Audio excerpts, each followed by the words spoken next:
한국의 인터넷 커뮤니티에는 다양한 공포 이야기가 많이 떠돌고 있습니다. 그중 하나의 이야기를 다음과 같이 길게 풀어보겠습니다. 한적한 시골 마을, 여기에는 오래된 전설이 하나 전해져 내려오고 있었다. 마을 사람들은 누구도 그 숲에 해가 진 후에는 들어가지 않았다. 주민들은 그 숲을 귀신의 숲이라고 불렀다. 이유를 물으면 모두가 말을 아꼈고 어떤 이들은 두 눈에 두려움을 담은 채 침묵했다. 우리 가족은 도시에서 온 지 얼마 되지 않았다. 바쁜 도시 생활을 뒤로하고 조용한 시골 생활을 선택한 우리는 아직 이곳의 전설에 대해 잘 알지 못했다. 어느 날 나는 호기심에 이끌려 집 앞에 숲 가장자리를 지나치게 되었다. 그날따라 숲은 이상하게도 고요했다. 새소리조차 들리지 않는 숲은 이질감마저 들게 했다. 몇 주 후 마을 사람들에게 들은 이야기 한 토막이 생각났다. 그 숲에 들어가면 절대 뒤돌아보지 말라. 뒤를 돌아보면 다시는 집으로 돌아올 수 없다. 그러던 어느 날 밤, 나는 그 숲의 진실을 확인하고 싶은 충동에 사로잡혔다. 달빛이 어슴푸레하게 비치는 밤, 나는 작은 손전등을 들고 집을 나섰다. 숲에 들어서자 이상한 기운이 온몸을 감쌌다. 마치 수많은 눈이 나를 지켜보는 듯한 압박감에 숨이 막혔다. 부스럭거리는 나뭇잎 소리가 들리자 나는 잠시 멈춰서서 귀를 기울였다. 하지만 이내 아무 소리도 들리지 않자 다시 발걸음을 옮겼다. 그러던 중 갑자기 바람이 불면서 나뭇잎들이 일제히 흔들렸다. 그때였다. 누군가 내 이름을 부르는 소리가 들렸다. 수진아. 마치 바람에 실려오는 듯한 그 소리는 분명 내 이름을 부르고 있었다. 나는 손전등을 비추어 주위를 둘러보았지만 아무것도 보이지 않았다. 심장이 미친 듯이 뛰기 시작했다. 어렸을 때 할머니께서 들려주신 귀신 이야기가 떠올랐다. 나는 두려움을 무릅쓰고 한 걸음 한 걸음 앞으로 나아갔다. 깊은 숲속으로 점점 더 들어가자 이상한 장면을 목격했다. 그림자가 춤추듯 흔들리고 있는 것이다. 눈을 감고 다시 떴지만 역시 그 자리에 있었다. 나는 발걸음을 멈추고 그 자리를 한참 동안 바라보았다. 그림자는 마치 사람의 형상을 하고 있었고 그 순간 소름이 쫙 끼쳤다. 정말 귀신일까? 뒤돌아볼 엄두가 나지 않았다. 다시 한번 그 소리가 들려왔다. 그러나 이번에는 더 가까운 곳에서 들려왔다. 수진아. 순간 나는 할머니가 하셨던 말이 떠올랐다. 귀신이 부를 땐 절대 대답하지 마라. 그 소리에 대답하면 넋을 빼앗기고 만단다. 나는 귀를 막고 뛰기 시작했다. 숲속을 미친 듯이 뛰었지만 소리는 점점 더 가까워졌다. 두려움에 휩싸인 나는 빠져나갈 길을 찾았다. 그 순간 무언가 내 팔을 잡아 끌었다. 깜짝 놀라 손전등을 떨어뜨렸고 사방은 순식간에 어둠에 잠겼다. 아무것도 보이지 않는 암흑 속에서 나는 무릎을 꿇고 울기 시작했다. 그때 어디선가 희미한 빛이 보였다. 할머니의 목소리가 들려오는 듯했다.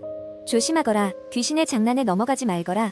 나는 정신을 다잡고 나 자신에게 주문을 걸 듯 속삭이며 일어섰다. 여기서 나가야 해. 어떻게 집에 돌아왔는지 기억나지 않는다. 다시 눈을 떴을 때 나는 침실 침대에 누워 있었다.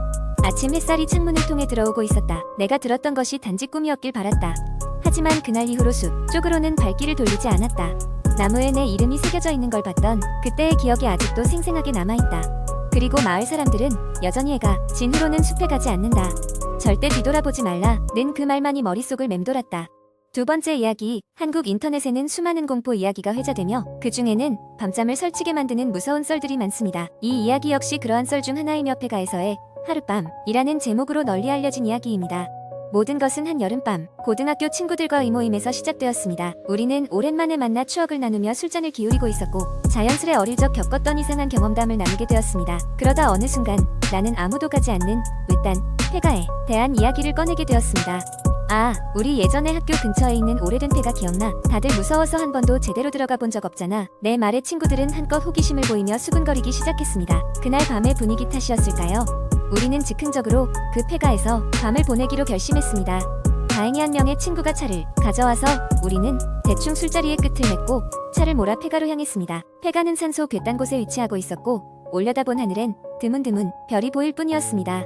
삐걱거리는 대문을 밀어보니 낡아 빠진 마루에 끼익거리는 소리가 우리의 긴장을 더욱 고조시켰습니다. 우리는 손전등 하나에 의지한 채 폐가의 내부를 탐험하기 시작했습니다. 먼저 우리는 거실로 보이는 곳으로 들어섰습니다. 먼지 낀 창문 너머로 달빛이 들어오고 있었고 가구들은 헝클어진 채로 방치되어 있었습니다. 이 집에서 마지막으로 사람이 살았던 게 아마 수십 년은 좋게 지난 것처럼 보였습니다.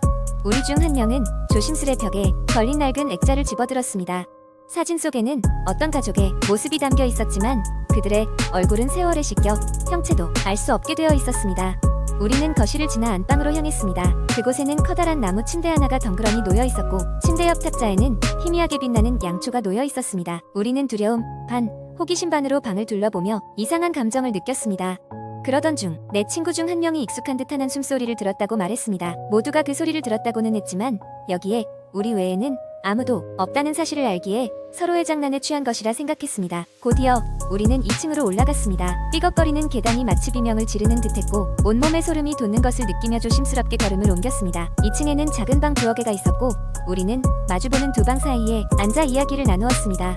시간이 지나면서 한두 명씩 졸기 시작했고 나머지 친구들도 하나둘씩 거친 숨소리를 내며 잠들었습니다. 나는 잠이 오지 않아 혼자 남아 지친 눈을 부비며 시간을 보내고 있었고 그때였습니다. 갑자기 복도 끝에서 문이 열리는 소리가 들렸습니다. 묵직한 발소리가 점점 가까워지는 느낌이었고 그 음침한 기운에 나는 얼어붙고 말았습니다. 나와 내 친구들 밖에 아무도 없어야 할 공간에서 분명 뭔가가 다가오고 있었습니다. 갑자기 옆방에서 잠들어 있던 친구가 비명을 질렀습니다. 그의 비명 소리에 모두가 깨어났고 우리는 허겁지겁 밖으로 뛰쳐나왔습니다. 복도 끝에서는 여전히 발소리가 들렸고 우리 모두 패닉 상태에 빠진 채 비틀거리며 계단을 내려갔습니다. 정신없이 대문을 밀쳐 열고 밖으로 뛰쳐나왔고 그 순간까지도 지독한 공포가 우리를 덮치고 있었습니다. 다행히 우리는 무사히 차로 돌아갈 수 있었습니다. 차에 올라탄 뒤 급하게 그곳을 떠나며 뒤도 돌아보지 않았습니다. 차 안의 긴장감은 가시지 않았고 우리는 서로의 얼굴을 멀뚱히 바라보며 방금 겪은 것이 꿈이길 바랐습니다. 그리고 그날 밤 이후 우리는 다시는 그 폐가를 찾지 않았습니다. 그곳에서 우리가 들었던 발소리와 한숨소리는 여전히 미스터리로 남아있었고 그날의 기억은 오랜 시간이 지나도 가슴 깊숙이 남았습니다. 그리고 우리가 그곳을 도망쳐 오던 모습이 아마도 그 집의 새로운 이야기거리가 되었을지도 모르겠습니다. 이 이야기는 한국 인터넷에서 수많은 변주와 함께 떠도는 공포 썰 중 하나로 들을 때마다 손에 땀을 쥐게 하는 긴장감을 선사합니다. 세 번째 이야기. 이 이야기는 어느 늦겨울 내가 아직 대학생이었을 때의 일이다. 방학을 맞이해 고향에 내려가던 중 나는 우연히 한 시골 마을의 작은 휴게소에 들르게 되었다. 눈발이 휘날리던 날씨 탓에 차는 도로 위에서 서행하고 있었고 나는 잠시 동안 따뜻한 커피를 마시며 쉬어가기로 했다. 휴게소는 오래된 나무로 지어진 작은 건물이었다. 안으로 들어서자 낡은 난로가 나를 맞았고 한쪽 구석에는 주인 할아버지가 신문을 읽고 계셨다. 나는 커피를 주문하며 잠시 이야기 나누기로 했다. 할아버지는 마을의 전설을 이야기해 주셨다. 이 마을에는 오래된 전설이 하나 있습니다. 여러 해 전 한 소녀가 이 마을에서 실종되었지요. 그 소녀는 매년 겨울이 오면 이 길가에 나타나 지나가는 차들에게 도움을 요청한다고 하오. 하지만 그 소녀를 차에 태우면 그 즉시로 사라지고 그 후로 차는 이상한 사고를 당한다고 해. 어느 정도 뻔한 이야기라고 생각한 나는 할아버지의 이야기를 흘려듣고 다시 길을 나섰다. 그때까지만 해도 그것이 내게 닥칠 끔찍한 사건의 시작이 될 줄은 몰랐다. 고속도로를 달리던 나는 불현듯 길가에 서 있는 한 소녀를 보았다. 하얀 원피스를 입고 눈 속에 파묻힌 그녀는 어디선가 본 듯한 하지만 어딘지 모르게 이질적인 모습이었다. 문득 할아버지의 이야기가 생각났지만 소녀의 눈빛은 무언가 사연이 있어 보였다. 나는 차를 세우고 그녀를 태웠다. 소녀는 조용히 뒷좌석에 앉았고 우리는 묵묵히 길을 계속했다. 그런데 거울을 통해 바라본 소녀의 얼굴이 조금씩 변해가기 시작했다. 처음에는 눈가가 조금씩 희미해지더니 점차 웃는 모습으로 변했다. 그리고 곧이어 이상한 냉기가 차 안에 가득 찼다. 겁에 질려 소녀에게 물었지만 대답은 없었다. 시간이 지나자 차가 흔들리기 시작했고 나는 핸들을 잡은 채 절규했다. 온몸이 냉기에 쌓인 듯했고 정신이 혼미해졌다. 그런 상태에서 나는 본능적으로 차를 길가에 세웠다.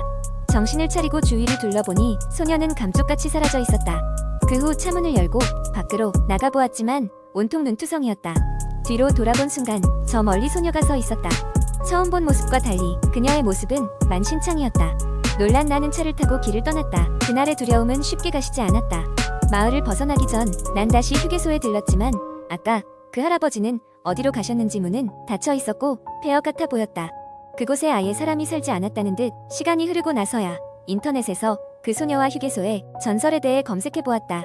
놀랍게도 그 소녀는 실제로 몇 년 전 사고로 목숨을 잃은 아이였고 내가 만난 휴게소는 이미 여러 해 전에 문을 닫았다는 얘기였다. 나는 그날 일어난 일이 실제인지 아니면 그저 잘못된 기억인지 헷갈린 채로 시간을 보내왔다.